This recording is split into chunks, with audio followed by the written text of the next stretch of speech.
Om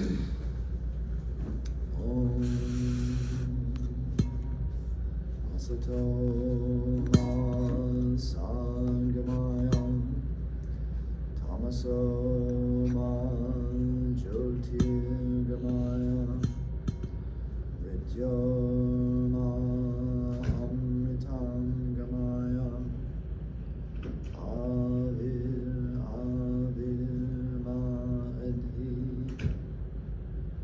Rudrayate Dakshinamukam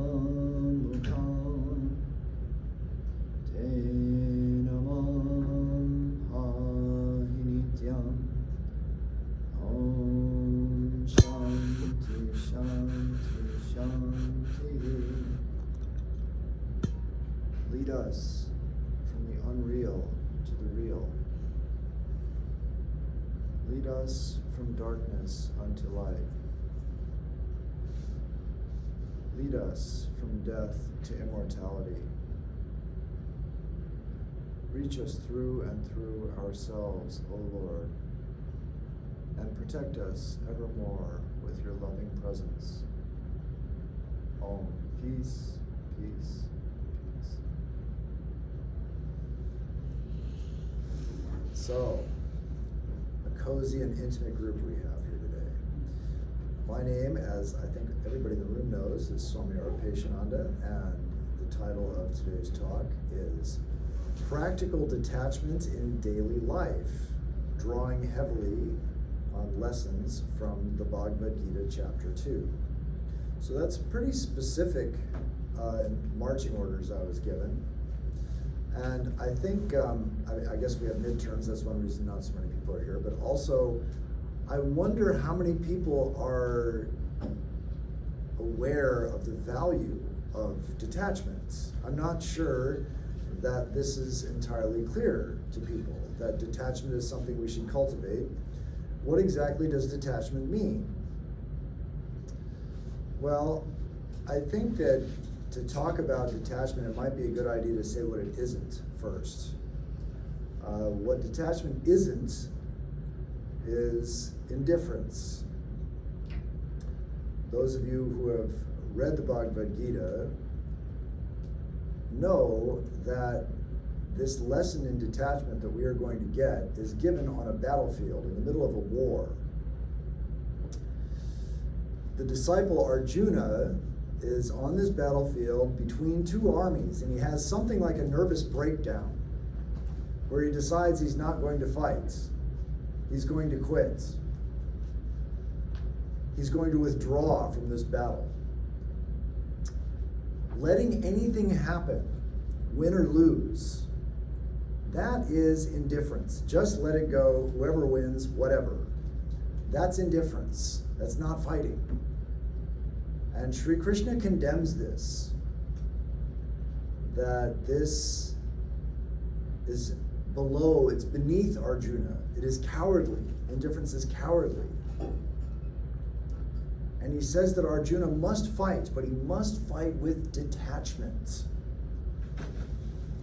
What does it mean to fight with detachment? What does it mean to engage with detachment? You have to engage.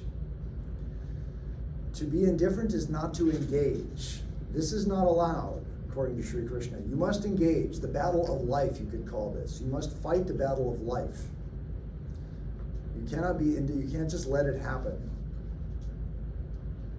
So, how would you engage in a war in a detached spirit? How would you do that? How would you enter into a battle with a sword in the ancient days, today with guns or whatever? How would you do that with detachment? Now, some of you have read the book and you probably know the answer. This is one of the central messages of the Bhagavad Gita. How do you engage with detachment? What is the attitude we take? Anybody? Atma, is indestructible. You only kill the mortal body. We're not there yet, but yeah, he says that. The attitude. What attitude do we take in order to engage in whatever we're doing with a sense of detachment? What attitude do we assume? A detached attitude. Very good. We have to assume an attitude of duty. You do this out of duty. Do your duty. This is the message we get in the Bhagavad Gita over and over and over again. You are not going to fight this war because you want to win. Very counterintuitive, but that's the message of the Gita that we get. Fill in the blank. This is a war. War is a metaphor. You're not going to engage in anything. You're not going to take the test because you want to get an A. You're not going to do whatever it is you're doing for the result of that thing. You are going to do this out of duty. You are a warrior, and this is a war. And you are going to do your duty as a warrior. And you are going to do it as well as you possibly can. You are going to fulfill your duty. This is the motivation that we are told to have if we are going to engage with detachment. And of course, warrior is just one vocation. You are students. The same attitude you would take to the exam room. I'm studying not because I want a good grade. I am studying because I'm a student and this is my duty. This is also true as a child. You have a duty to your parents. You have a duty to your friends. We can engage with all these different people in our lives. Friends, parents, university professors, and everybody else. According to the Bhagavad Gita, more effectively if we do this with the attitude of duty than if we do this with the attitude of trying to win over something. Trying to win over a friend, a romantic partner, win on pass a test. If we approach the task, instead of looking for the fruits of the results, if we approach the task from a standpoint of duty, not only will we do a better job, but we'll be happier people. This is one of the central messages of the Bhagavad Gita. Okay, so now, to try and sell you on this message, which I'm pretty convinced I haven't done yet, I think it's valuable to consider the alternative. What is wrong with doing things with attachment? I'm doing this because I want this. I'm going to war because I want to kill these people, right? This is a war. I'm going to take this test because I want an A. I'm going to go for this job interview because I want money, because I want a specific result. Sri Krishna outlines the path of disaster step by step in chapter 2. This is from chapter 2, verse 62. He says, thinking about sense objects will attach you to sense objects. Grow attached and you become addicted. Thwart your addiction, it turns to anger. Be angry and you confuse your mind. That is chapter 2, verse 62. So we'll pick this apart. Thinking about sense objects will attach you to sense objects. This is an experience that we have all had. You think and think and think about something that you want, and pretty soon you're going to be obsessed with it. You'll get addicted to it. You've got to have it. Now, addiction, I think we talked about this briefly before. Addiction is one of the worst experiences that you can have. Because what addiction makes you do is compromise yourself for the object of your desire. You are going to transgress your own sense of right and wrong because you want something so bad. Now, assuming this doesn't get you in trouble, like going to jail or whatever else it is you're doing, assuming you get away with it, you transgress your own sense of values to get what you want and you actually get it. What's the problem? The problem is guilt, shame, diminished sense of self. This thing that I've gotten has compromised me. I have compromised myself in order to get this thing. Even if I don't get caught, there is a price that I'm going to pay for this. And I think probably the most familiar example of addiction in today's recent history is Matthew Perry. We all know who that is. Matthew Perry, don't know. His Friends TV star, very famous. Yeah, Chandler. He's Chandler. No, still no. I never saw the show either, but you can't help but hear about it. At least if you're living in this country, the show Friends, you know about it, and you've seen this guy's face. He was addicted to alcohol, and then he injured himself, and then he got onto some kind of pills, Vicodin or something. I looked it up for this talk. 6,000 AA meetings. He died, by the way, we know that, right? 6,000 AA meetings, 15 rehab stays. So you think about that, each one of these, see, we had AA meetings in the monastery, and I learned a few things about AA. To admit that you have a problem that you cannot overcome and that you need the help of other people is humiliating. A lot of people don't want to go to AA because of this. They don't want to admit that they have a problem because it is humiliating. To go to 6,000 meetings, probably humiliation wears off. But why have you done that? Because you fell off the wagon and you have to go back again and again. Same thing with rehab. What does it say? 15 rehab stays. You check into some place, you pay the money, and they treat you like a child. They lock you in your room. You have to ask them for permission to go to the refrigerator. It is utterly humiliating. 12 stomach surgeries. Can you imagine? Here he is in the ER again because he's had too many Vicodins and he's clogged up. Those things clog you up for those who don't know. That's what it does. And so he's constipated so bad that he needs stomach surgery. What is it? 12 times. And he says, this is hell, I've been there. He says, there is a hell, I've been there. Addiction is hell. That's where thinking about the object of your obsession leads you unchecked. And it doesn't have to be drugs. Video games, I don't know if you guys, is World of Warcraft still a thing? Yeah. It is? Okay. They did a study, this was years ago, and so maybe it's not true anymore, but like 10 years ago, World of Warcraft was more addictive than heroin.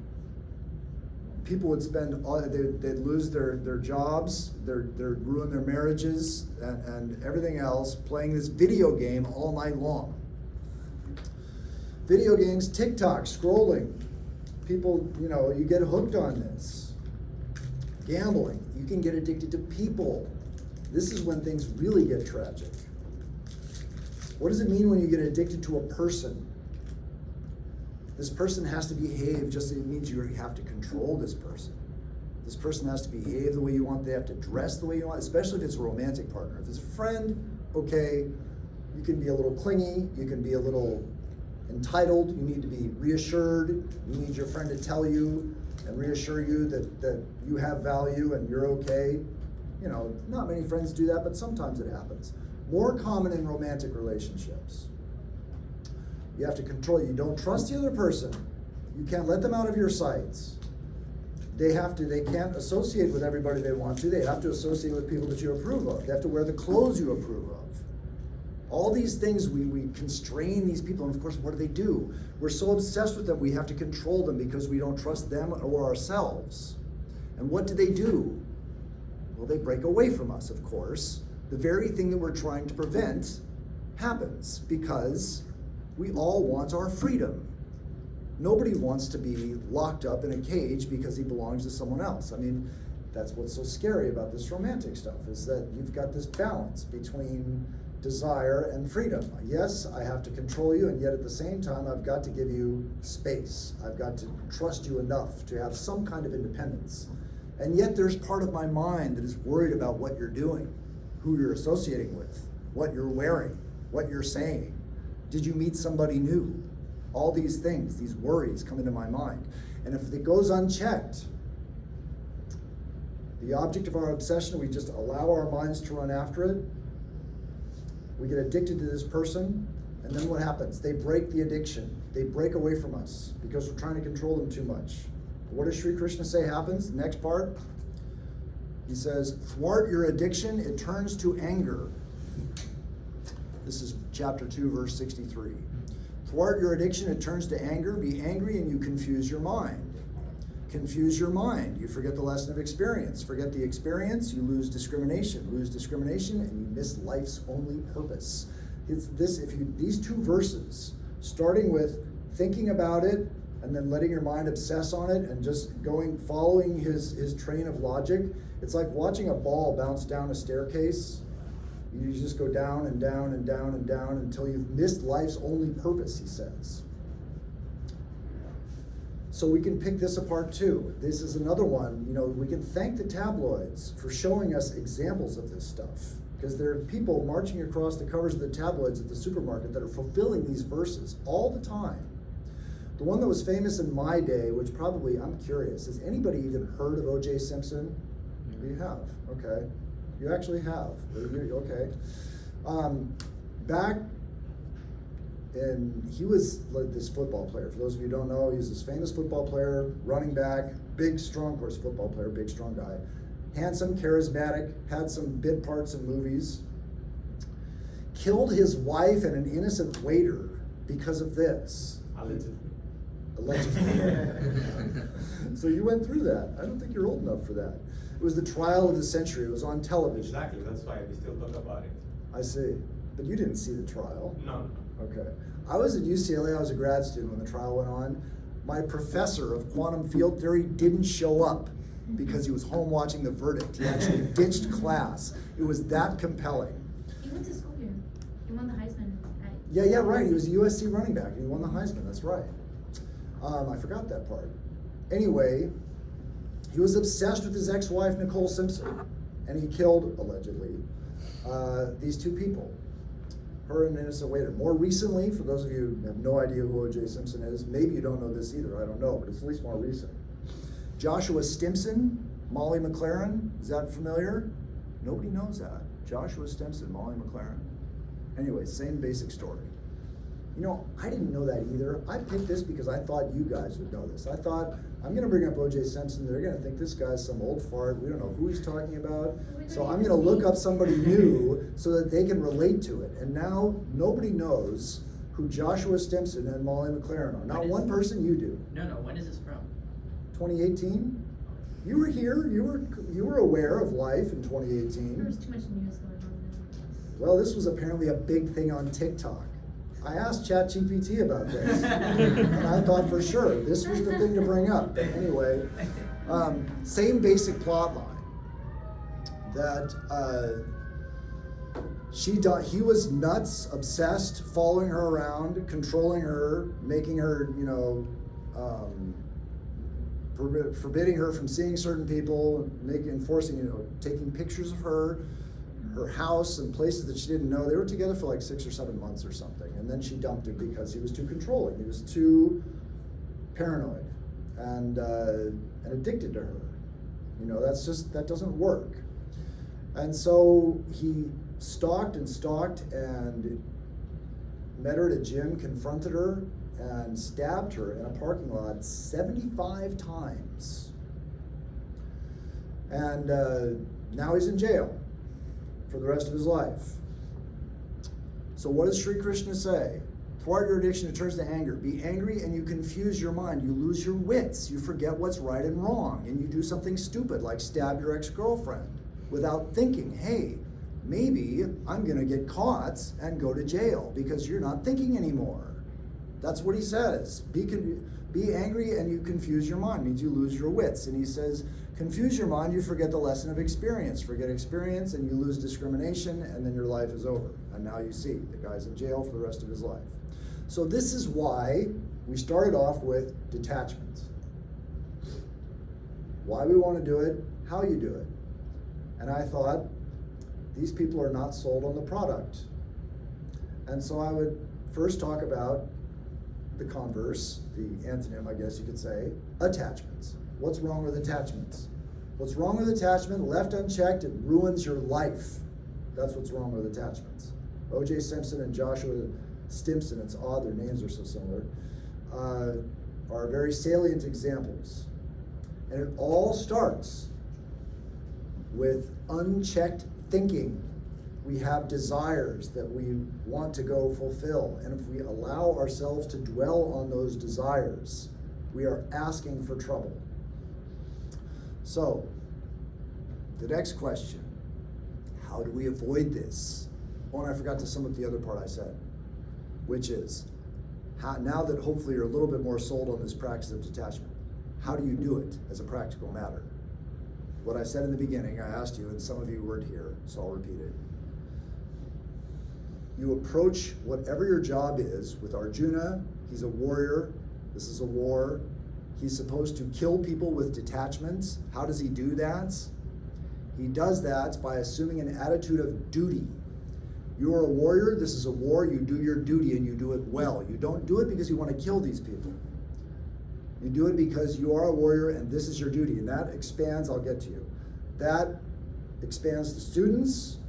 I study not because I want an A, but because I'm a student and it's my duty. And I'm going to be a good student. I'm going to do my duty well. This devotion to duty works for friends, parents, all that. I will do my duty to my parents. I will do my duty to my friends. I will do my duty as a student. All these things.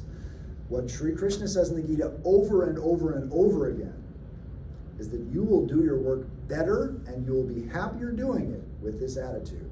As opposed to, I will do this because I will win. I will do this, take this test because I will get an A or get this job for more prestige or whatever. Yeah, go ahead. Like, in the course of performing your duty, isn't like goal setting like an important part of it? So is actually setting the goal the problem, or is you can set the goal without becoming attached to the goal? Well, the goal should be to do your duty well. All other goals after that will be swallowed up in that one. That will take care of everything. I'm going to do my duty as a student and be, a stellar student. That means you will study, that means you will be disciplined, that means a whole bunch of other things. To be the best student you can be, to be the best son you can be, to be the best friend you can be, you have a duty in these areas. And all those little specifics about this particular class or this particular person doesn't matter. See, that's actually the beauty of it. Because you no longer, some people are going to like you and some people are not. That is unavoidable for all of us. This is just life. Some tests you're going to do well on, some tests you're not going to do well on. That's just how it goes. If every single one of these tests, you're goal-oriented in the way that you're talking about, where you say, I've got to get this or that thing on this test, you're asking for misery. Or egotism, if you're, I'm all that. One or the other. Attachment, it's attachment. That's the problem. The way out of it, according to Sri Krishna, is to do everything as duty. You'll do just as well, in fact, better, and you'll enjoy it if you do it that way. This is his pitch in chapter 2 of the Gita. One follow-up. Yeah. It's easy to understand duty when it's like to a person, right? Like as a father or a son, you have this responsibility. But like you're working somewhere and your duty as an employee, that doesn't feel no. Like I don't feel I have any duty as an employee to They're paying you. They're this not paying. They're paying you for kind something. Kind right? of company. What? This They like, should just mail you checks. Say you're working for this big tech company. I don't feel You're I have working any, for what? Some big tech company. Okay, yeah. I don't feel I have any obligation as an employee to be the best employee to profit this company the most that I can. Right? That's difficult. To No, think that's about. right. You're not doing it for that reason. You're doing it because you're an employee and you're going to do it's a devotion to duty. It's exactly what you say. You're right. I'm not doing it for a result. I'm not doing it for a result. I'm doing it because I'm going to do my duty well. This is the duty that has been given to me through my karma, through my Lord, however you want to explain it to yourself. This is my duty that has been handed to me. I'm going to do it well. Once duty well done, according to Sri Krishna, moves you on to higher duties.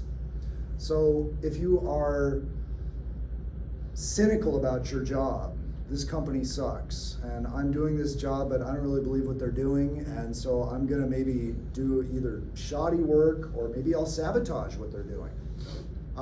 This is not the way to grow spiritually, according to the Bhagavad Gita. According to the Bhagavad Gita, what you want to do is do your duty as well as you possibly can. The results are not your problem. The results of work are not your problem. That's not why you're working. You're not working for results. That's one of the things Sri Krishna says over and over and over again. Go ahead, yeah. You had a question? No? Yeah.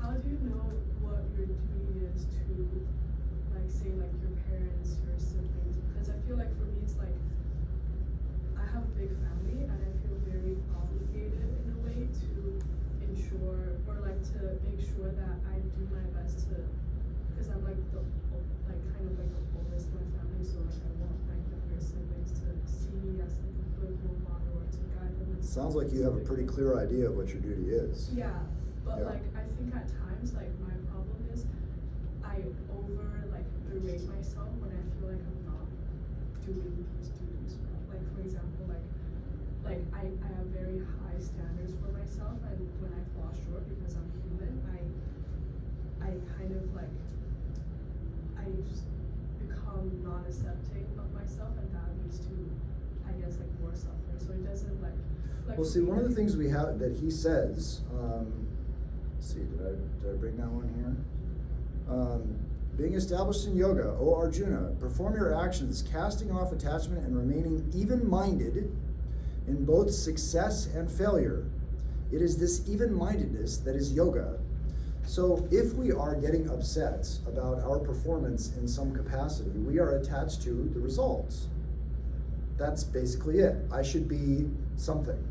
I should have done this better. I should have kept my cool in this situation. No one is ever going to catch every ride. We're going to win some, lose some. He said, even-minded in success and in failure. Everyone has both. No one has one without the other. The most, I mean, you know, here at this university, you got all these people. They are, some of them are well, they're all young, but some of them are beautiful and rich, strong, smart. Or even if they're not, they're trying to make you think they are. Everyone is working on something here. Everyone is falling short of his or her idea of himself in some way or other. We are all going through something here. No one here gets every ride, no matter what it looks like from the outside, no matter how hard they're trying to convince you that they are. It's not true. They're going through something too. They have pain also. You're not going to nail it every single time. You are trying to do the best you can. That is your duty. Duty well done leads to fulfillment. But on the other hand, if you're attached to the results, as Sri Krishna's, I don't think I read that one yet, I'm out of order here. He says, work done with anxiety about the results is far inferior to work done without such anxiety.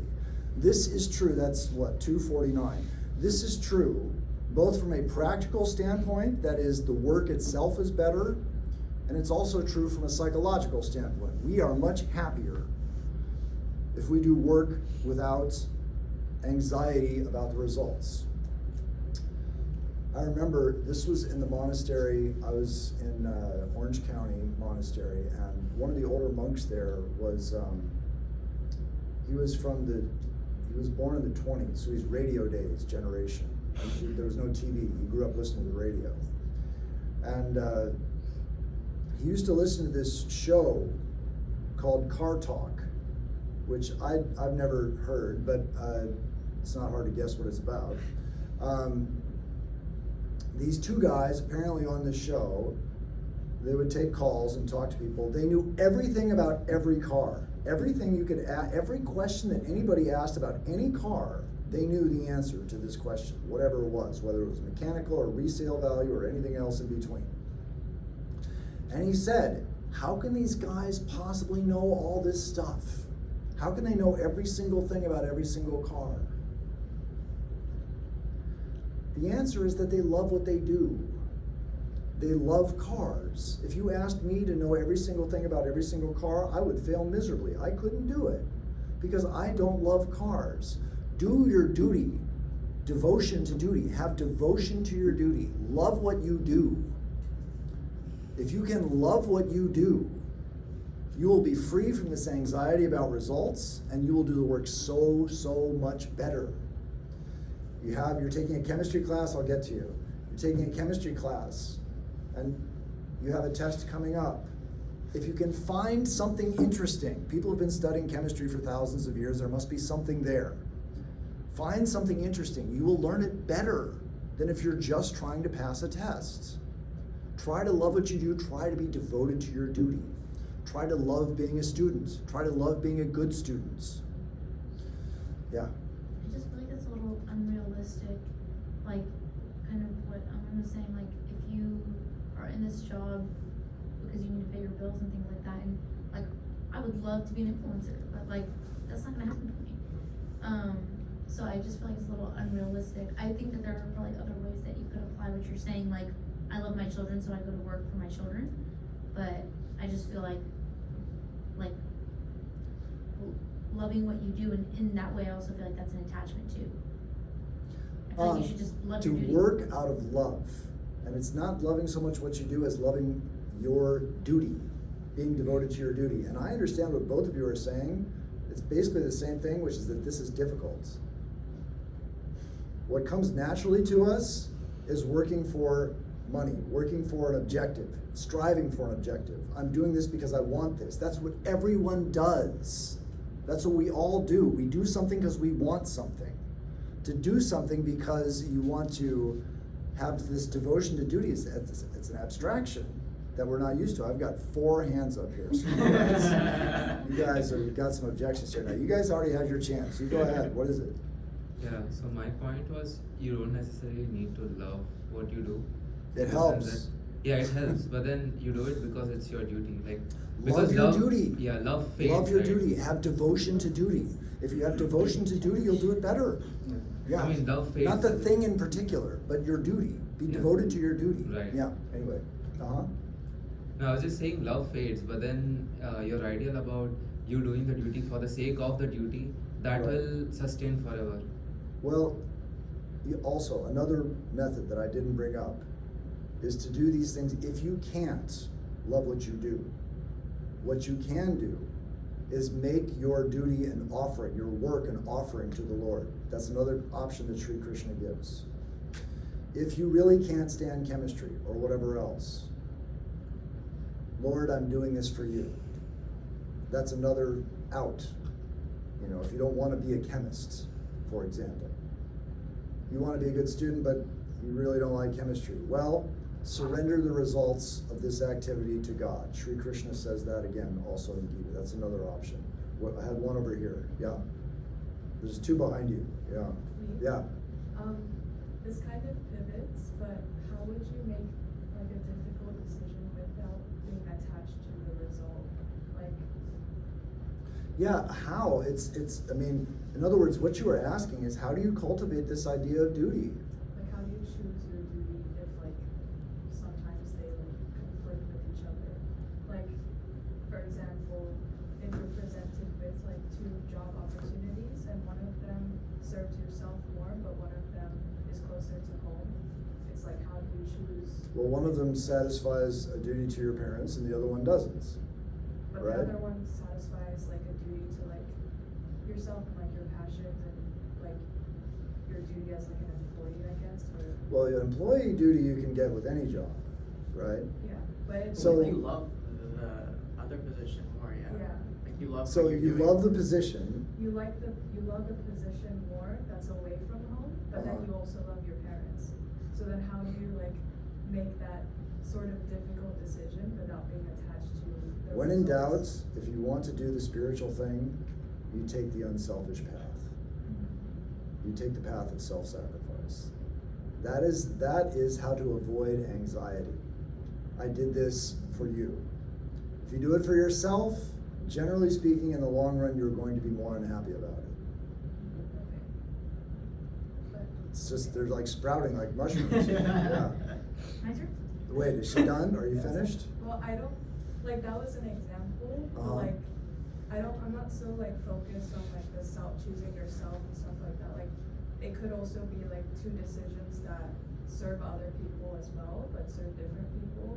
Is this theory? I mean, you want to divide it into 50% of the people are going to be happy over here. My parents are divorced. Mom will be happy here. Dad will be happy there. Something like that. Like something like See, yeah, you can come up with a situation that's difficult to figure out. I mean, if you actually have the situation, that helps. I mean, if we're going to do case studies like a lawyer, then yeah, it's sort of difficult to solve every possible theoretical case study.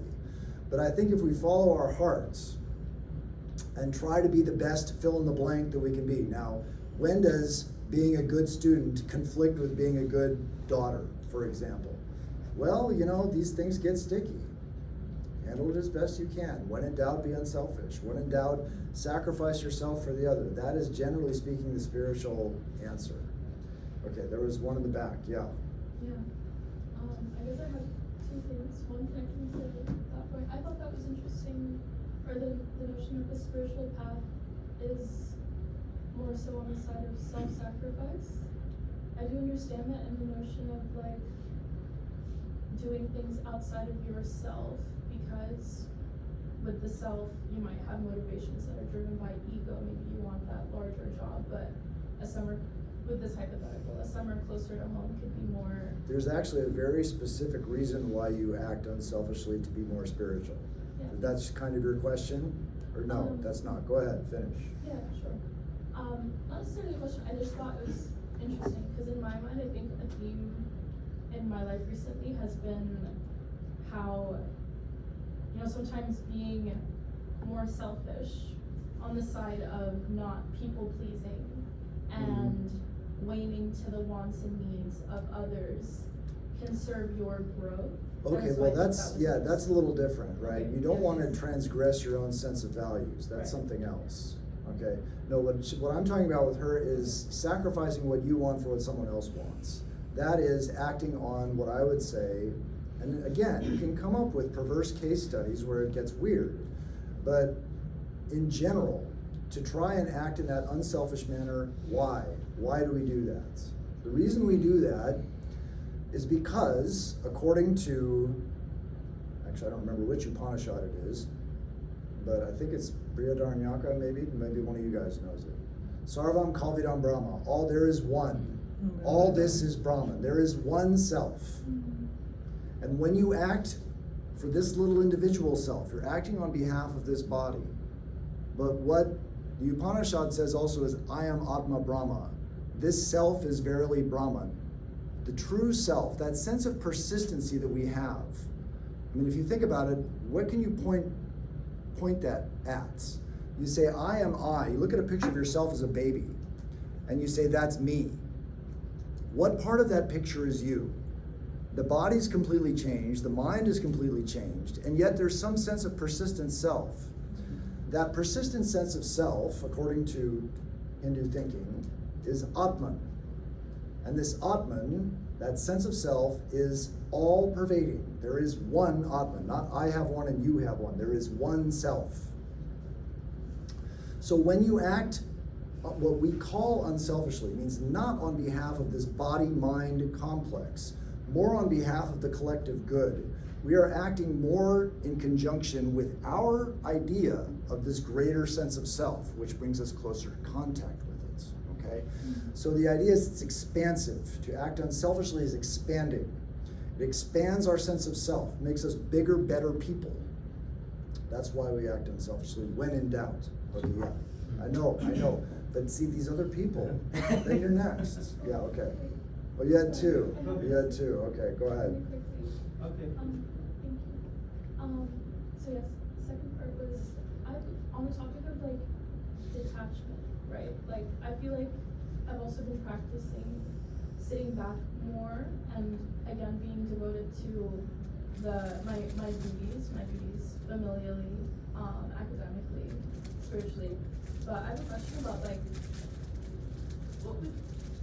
what's your take on like discernment when it comes to the character of like the people that you choose to keep around you outside of family?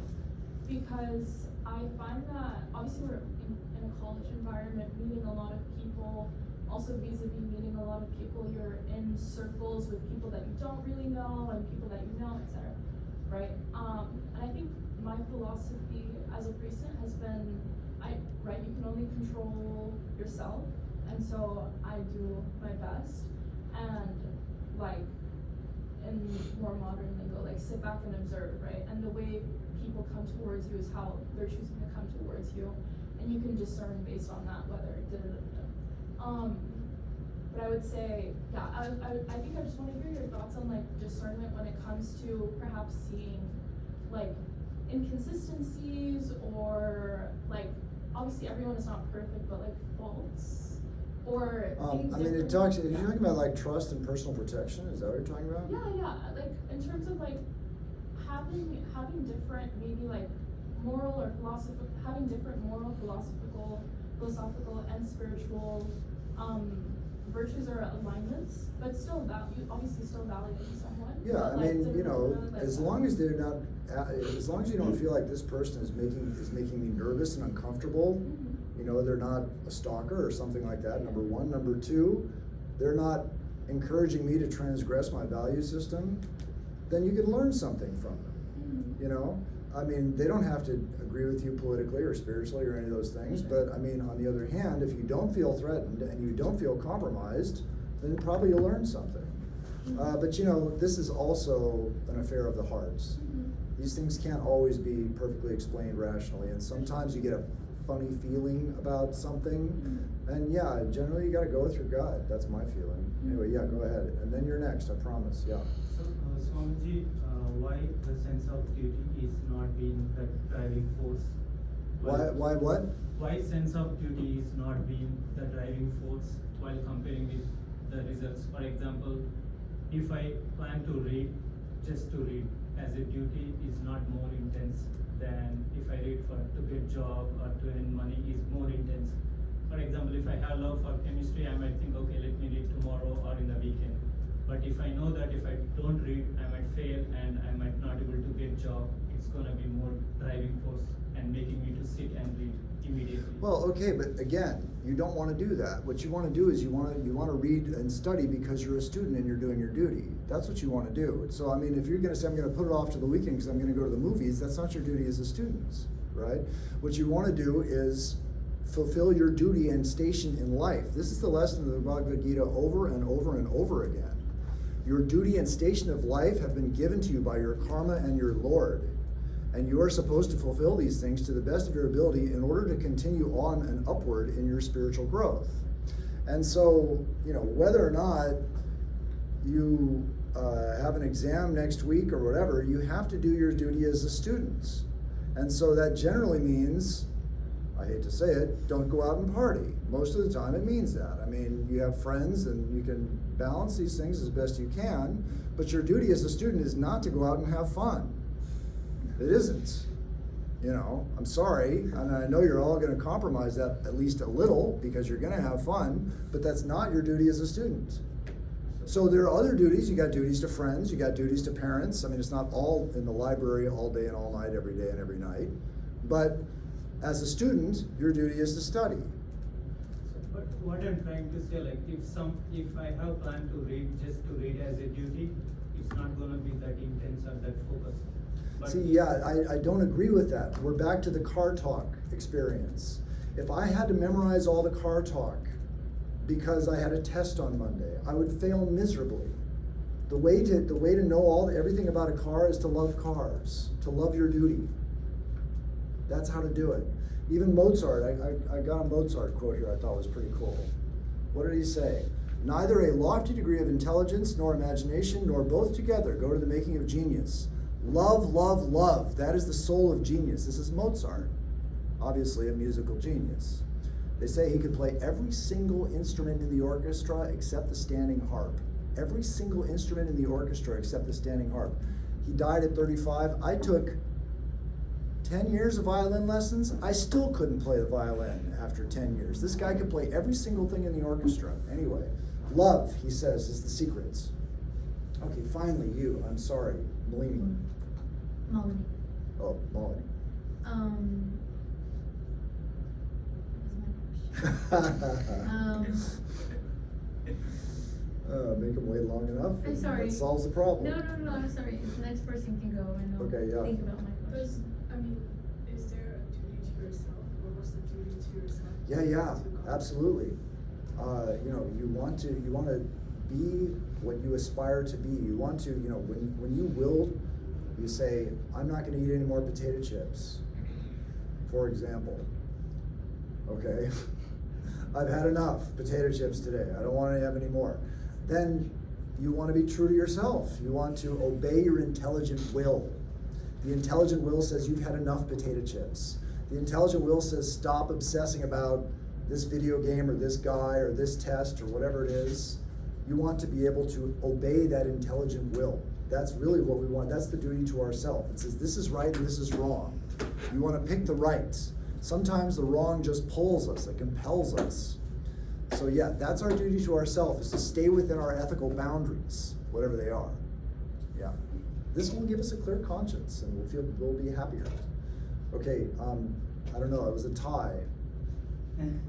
He hasn't said anything. Yeah. He hasn't said anything yet. Go ahead. So I don't want to stop the progress of the talk furthermore. I just wanted to ask, are you going to talk about how we pick this duty that we have? Because when the Bhagavad Gita starts, Arjuna is already a warrior.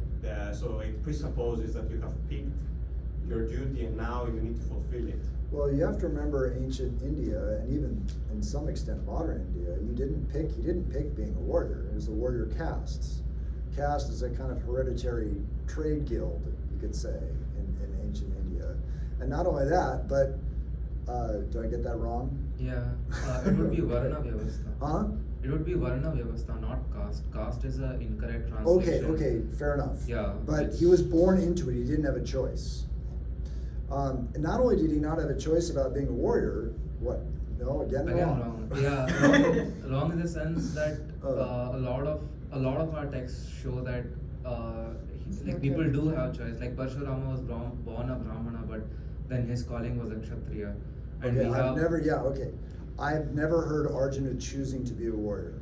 I don't think that ever happened. You can find a text where Arjuna says, I've decided to be a warrior, I'd love to see it.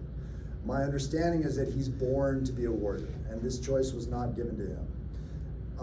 And that is the spirit in which the Gita is taught, that you find yourself in this world with certain duties, and you did not pick them, whether it's caste or anything else. So the reason I'm asking is I'm finding it hard not to apply the same argument to like a Nazi soldier.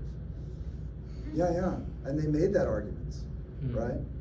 Yeah, they made that argument. And according to this, I mean, we are here on the battlefield, and Sri Krishna is making this argument to Arjuna. Of course, you have to remember, this is a metaphor.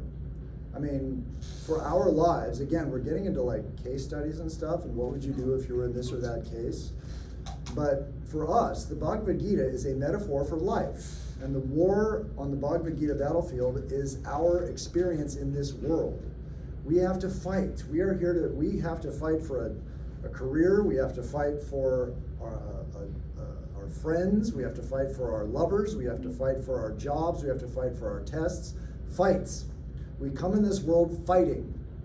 And what Sri Krishna says is, fight with detachment. Do it as your duty, whether that means you're a janitor, doctor, computer scientist, whatever. You want to do it with that motivation. But yes, it's true. As a soldier in the Nazi soldier, you'd have a duty as a soldier. There it is. You are not supposed to think of the results. The results are not yours. You just do your duty. This is the spiritual teaching of the Gita, that you will advance by doing your duty. Well, you know, as he said, don't go join the Nazi party. But, you know, if you find yourself in this situation, I don't think anybody was born into the Nazi party. But if you find yourself with certain duties, generally speaking, what we do is we find ourselves with duties that we don't like. Not that we find them morally abhorrent. We find we have duties that we don't like and don't want to do. And what Arjuna does in this book is he finds excuses for not fighting. And he comes up with a bunch of very lofty ideas to Sri Krishna about nonviolence and compassion. In fact, he gives a speech to Sri Krishna in the beginning of the Bhagavad Gita that is very similar to the Sermon on the Mount in the book of Matthew, where Christ says, turn the other cheek, give to him that asketh of thee, and all these nonviolent preachings Christ gives.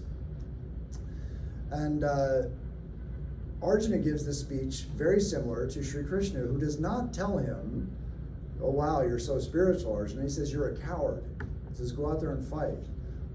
What you're telling me is not your duty. It is true for monks, actually, to be nonviolent. This is what monks are supposed to do. They're supposed to turn the other cheek. And what a lot of people don't understand is that when Christ gave that message in the New Testament, He was speaking to his 12 disciples. He wasn't speaking to the householders. That message of turn the other cheek and give to him that asketh of thee and all that was given to his 12 monastic disciples. Anyway, Arjuna gives a monastic speech to Krishna who says, you're a coward, you're a warrior, this is not for you, you go fight. Now, it's funny, I've always thought it kind of one of history's great ironies that the central text of Indian spirituality, it seems to me, is the Bhagavad Gita.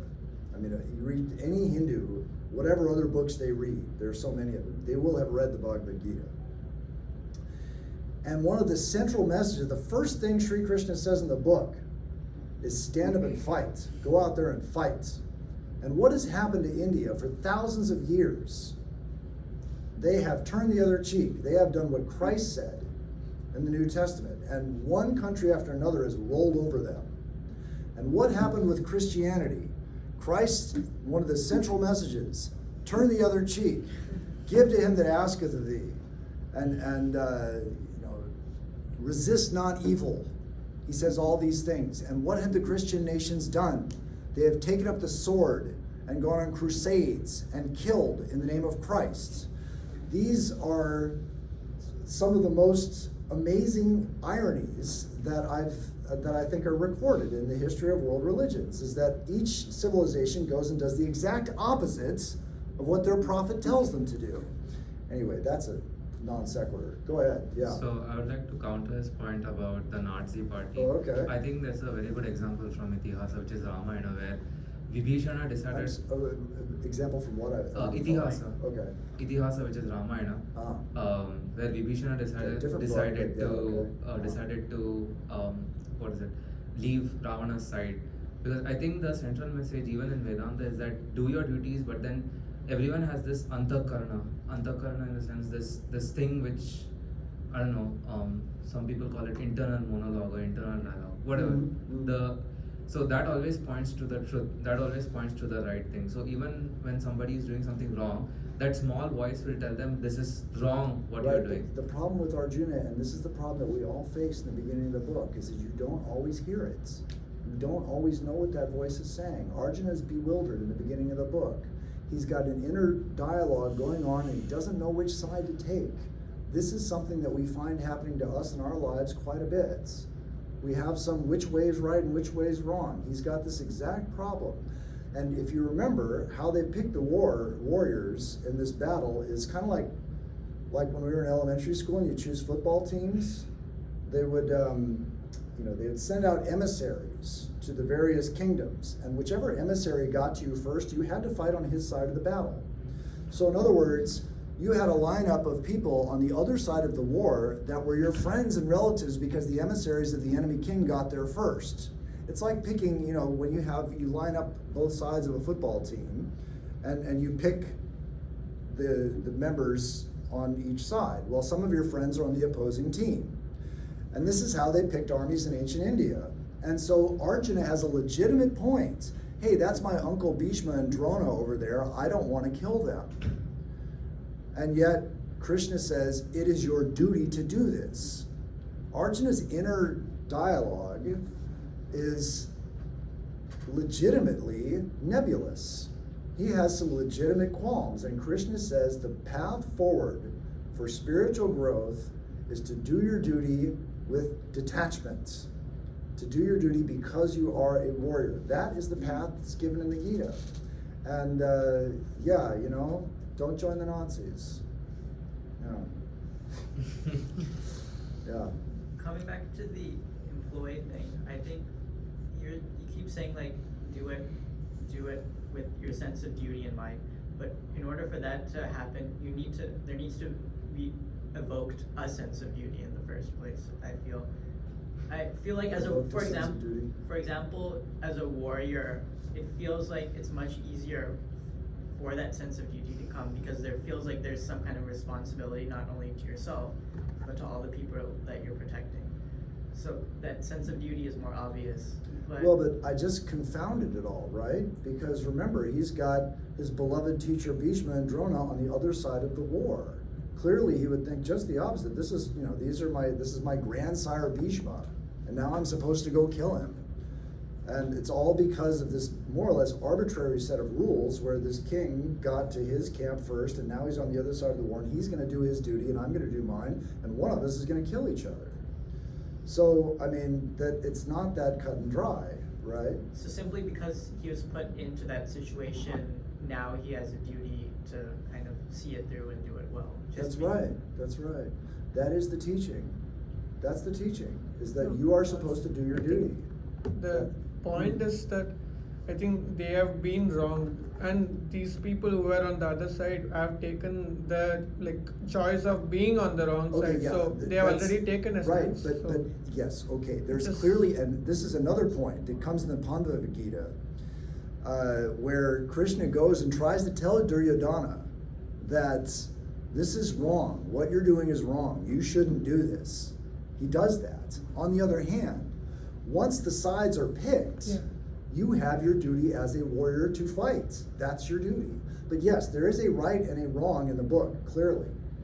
And it's an interesting conversation between the two. She had her hand up first. Go ahead. I feel like the way I interpreted the Gita was, when I read it last summer, was that this whole battlefield is a battlefield that's within yourself, and it's not like... It's a metaphor, yeah. It's a metaphor for that, and it's like you have to slay like your lower self. And Yes, to absolutely. That's work right. with God. And Yeah. I feel like the way I interpreted duty here was because, so I grew up in China, and I think China and India and every single like Asian country has a similar idea, like a family ideal where like there's a lot of duty involved, like moral obligation. I think Confucius was very heavy on this, and like in everything the Chinese philosophy, like you see a lot of parallels of like this is what a family is, and this is your duty as a father, a son, and wife, and like it has. I think only recently that this whole system has been dismantled, because I do believe that people can use the word duty in very misconstrued ways to like oppress other people. Yeah. Like, That's and back to the it's- Nazi point. Yeah. Yeah. So like I do feel like the way I interpreted duty and like the whole moral philosophy of the book was that there's only one duty I need to fulfill, which is the duty to myself, which is the duty to God.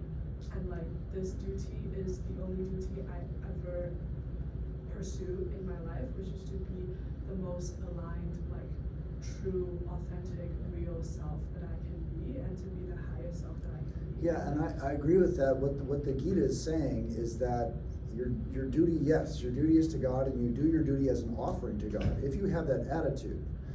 On the other hand, you find yourself in life with certain karmic attachments, certain karmic situations, certain obligations that you have to fulfill. Not all of them are to your liking. And what the Gita says is that you work through these things and you advance to a higher station.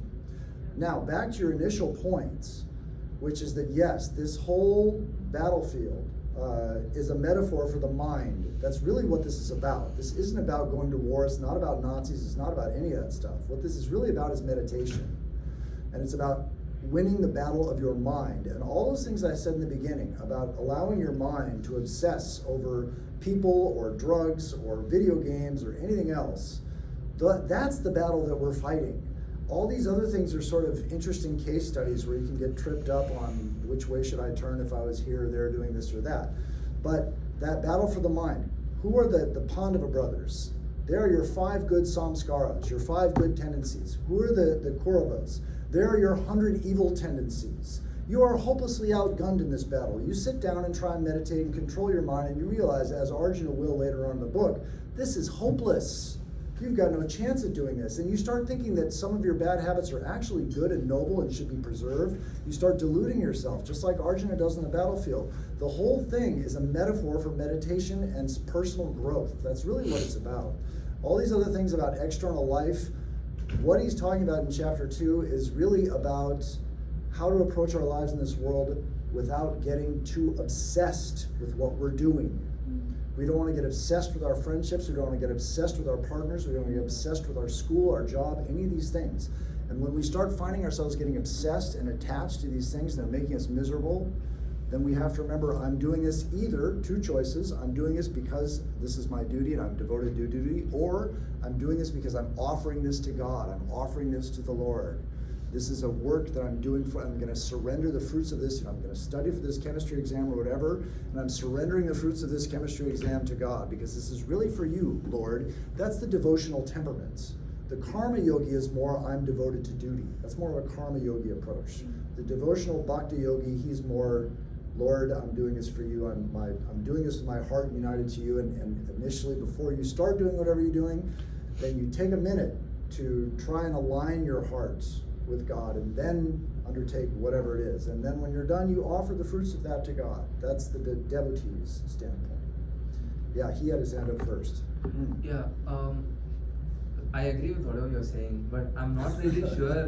Whatever you're saying. Yeah, no, I agree with the other points that you're saying, but I'm not really sure about the thing which you talked about where both sides were arbitrary, in the sense that I think they were not really arbitrary, because if you look at who fought for whom, so obviously Gandhar fought for. Right, but it was based on the way wars were selected in ancient India. No, you know like this, you right? can look at both sides. So the kingdoms that participated for Pandavas were clearly like one was Draupadi's kingdom, so his father's side, and then there was also Kunti's kingdom, like her father's side, and like their brothers' kingdoms, like their cousins' kingdoms. Mm-hmm. So they participated for the Pandavas. They made a very, very selective choice who they want to fight with, because they had allegiance with one side. Same thing for the Kauravas. My understanding is that that's not true. No, So that is we true. can find that. No, We if you can look at argue the- this later. Let's you look- argue this yeah. later, okay? I don't want to argue here. All right. So yeah, go ahead. But the fact is, Kauravas even denied to give even 5 villages during the. Yeah. Not even one They- needle's worth of they land don't they were going to have get. choice. Yeah. So, yeah. Right. No, I'm talking about who's on what side. But anyway, I don't want to. We can talk about that later. Yeah, go ahead. Going back to what you were saying earlier, if the bhakti yogi, in pursuit of whatever self-realization or God, sacrifices his kind of karmic stuff like responsibility to the family and stuff, that obligation, you think that's fine? Like that duty supersedes, or how? Because I've always found that interesting, how some people just even say Gautam Buddha or something, sacrificing his family and whatever obligations there to. You know, that's, focus at on. least from what my understanding, that's very dependent on the individual. So there are some cases I've seen where people were discouraged from doing this, because basically what you're really trying to do is you're trying to get out of your duty as a husband or a father. It's like and you're complacency. using monastic life as an excuse, and you're going to leave for that. You know, generally, you know, hypocrisy is no good. And if you don't feel a genuine calling, and you're doing this because you're just kind of bored with family life, you're sick of your job, you're sick of your wife, you're sick of the whole thing, and you want to. Yeah, that's not a legitimate reason to give up. You've got to finish your duty. On the other hand, if you feel a genuine yearning for something higher, that has, from what I've seen, that's been encouraged. You know, but this is very, like he was talking about the antakarna, the inner dialogue. We have to be sincere in our intention. So the sincere motivation matters. We have to be sincere in our intention. I mean, as it says, the Lord judges us not by what we do or where we live, but by our hearts. What's in our hearts? That's the teaching. Okay. Anything else? We can start our argument now. Oh We yeah. can. Okay. Go ahead. Yes, our Lord judges us by what is in our hearts. And so, this is kind of connecting back to my earlier point. Detachment I found detachment very useful, right? But as you're saying, it is important to not be too attached to a connection or so on and so forth. But when you have love for someone, let's say, right, in a platonic sense or non-romantic, and you care for their growth / like social understanding in terms of like allowing someone else to understand how they have hurt you, let's say, for example, right? Okay. To what extent, like, where's the balance between being devoted to yourself in being able to affirm yourself of the validity of your own feelings, but also, let's say you're like, yeah, it's not like, is there a devotion to not leaving someone in the dark? Or like, you know what I mean? Like, is there a duty to being fully expressed? Is there a duty to completely speaking your truth for someone else's understanding? And where's the balance okay, between, I guess like, I understand what you're where's saying. the balance between speaking your truth, and yet also not overextending or over-explaining, you know? Like, I think I've sometimes approached things with a philosophy of like, I should say everything that I have to say, because then I've done everything that I can, and you know what I mean? But then I think there's a question of like, do you owe it to another person to explain yourself, or is there, you know what I mean? So I'm just curious about like your thoughts on like whether there is a duty to fully expressing yourself when Well, it comes to like connections. Yeah. Yeah, I mean, I think this is one of those things that we're never gonna, maybe not never, but we're not gonna get right every single time. Mm-hmm. But generally speaking, you wanna tell the truth, but not a harsh truth. Mm-hmm. So if the full story is going to hurt their feelings, it doesn't have to be said. Mm-hmm. Generally, that's the general rule of thumb. Speak the truth, but don't speak a harsh truth. So don't say something that's gonna hurt someone else, even if it's true. Mm-hmm. Unless, you know, sometimes we don't know, and we say something and they take offense, and you know, you're not gonna be perfect with that one. But again, that's what you're striving for. Ahimsa is the rule, which is you don't want to hurt someone by thought, word, or deed. That's really the goal. That's one of the first limbs of yoga is ahimsa. This is why people become vegetarians. It's why the Jains put on these masks, you know, because you don't want to injure. So tell the truth, yes. Try not to injure with the truth. That's the basic. But see, like I said, sometimes it's just not going to work out perfectly. And then, you know, you do the best you can, and you know, ask for forgiveness if necessary, and move on. Yeah. I'm still kind of curious about like decision making and aligning with your kind of higher self. I think in my life I've made very random decisions, like just like choosing to come to USC, moving away from my parents, and like just randomly applying and making these decisions without any kind of sort of like not logical reason but like strong reason behind it. But then later on I found that I make it my duty later, like I make that decision right for me, even if it could have been the wrong decision and I could have been happy for someone else. So how do you find that kind of approach to decision making? Is like not overly thinking about the decision in terms of duty, but what feels right in the moment, and then later making that decision right for myself after. But it's I'm not sure I understand the question. Can you try that again? just I didn't quite get it. It's kind of like You get it? Yeah, Yes? she's Tell me, saying tell like me. you know, like in the circumstance of the war, Mm. you said it was because of the circumstances that he was put in, and the decisions made previously that he was now in this position. So now Right. it's his responsibility. But she's Uh-huh. saying in the point where you were supposed to make the decision, how much do you think about the duty that will then come afterwards? Kind of. yeah. Yeah. So then, when you're making the decision, when you're in that process, how much do you balance? Okay, well, you can't really know. Yeah. I mean, yes, actions have consequences, but you know, we can't really see down the chessboard that many moves ahead. So this is why, back to his Antakarana point, you know, you want to try and follow your heart. And what Arjuna's big dilemma is in the beginning of this book is he can't figure out which voice in his head to listen to. He's got one voice that says go fight, another voice that says don't, and he's got all kinds of confusing rationalizations about these things. It's a very human problem he has. So when in doubt, when you can't see the way forward, this is a good rule of thumb about duty. Now there's other times when it's not really a problem. You can see clearly this way or that way, and then there's times, you know, you're plotting your own profit and you want to do the thing that's best for you. Well, generally speaking, that's not the spiritual path. But I feel like I haven't quite addressed your question. Did I?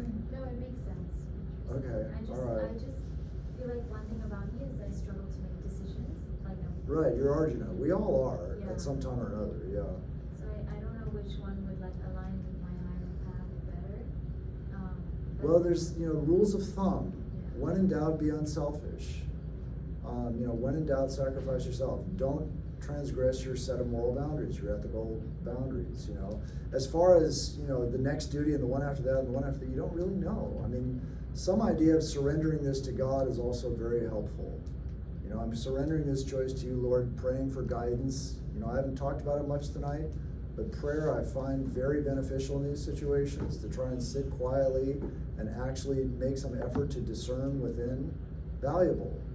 And it does shed light on, maybe not right there when you're sitting, but then later on something will come up, you'll get some little indication of how to go forward.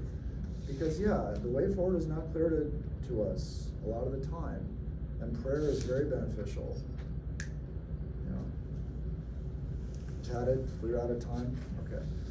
Om Sahana Bhavatu Sahano Bhunaktu Sahavyam Karavavahai Tejasvina Vaditamastu Ma Vidvishavahai Om Shanti Shanti Shanti. May the good Lord protect us. May He guide us. May He give us strength and right understanding. May our study be vigorous and fruitful. May love and harmony be with us all. All peace.